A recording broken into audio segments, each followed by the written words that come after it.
Hello guys, ang mapagpalang araw po sa inyong lahat. So, computer tips po tayo ngayon dahil wala tayong masyadong vlog at hindi ako nakapag-edit. So, po sa mga malware or mga viruses sa inyong mga computer system o meron kayong medyo mabagal yung inyong computer. So, punta lang po kayo sa search bar and then run and then type MRT. MRT, click OK. Then yes. And then next. And then pwede na po quick scan. Next.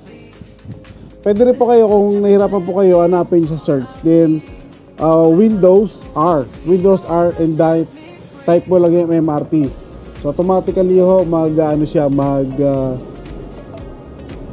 siya ng mga spyware, malware.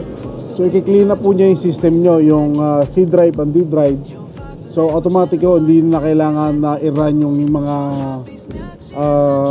antivirus nyo. So, sa akin, yung mga Windows 11, Windows 10, you don't have to need ng mga antivirus. May sariling system na po tayo ng antivirus. So, mas mapabigat pa po doon sa system nyo kung mag-install pa kayo ng ano mga McAfee, ABG. So ito may sarili na po tayong mas magmatibay na Windows antivirus. Malaking bagay na po yung Windows Defender natin dahil malakas po yan. Hindi na kailangan mag-download ng ano pa mga antivirus. So antay lang natin matapos, medyo matagal-tagal din na konti. So although ito na ko na rin na-scan ko na rin nung nakaraan. So gusto ko lang lagi kung every month. So nag-i-scan ako ng mga viruses ng aking system. Kung may mga system na hindi natin alam. Minsan kasi napupuna natin, bumabagal yung system natin. Napupuna natin, nag-iiba yung performance ng ating computer.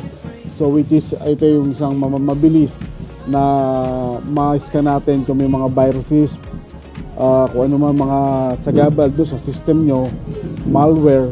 So malaking bagay yung ito, automatic siyang nag-i-scan. So medyo matagal-tagal lang din pag nag-i-scan kasi whole system yan i-scan niya kung may mga malware etc. So medyo matagal, ilang minuto din naabutin niya bago niya matapos. So malaking bagay ito, dapat ginagawa to kahit kung hindi ka busy mga every month o basta pag free ka, gawin mo lang sa computer mo.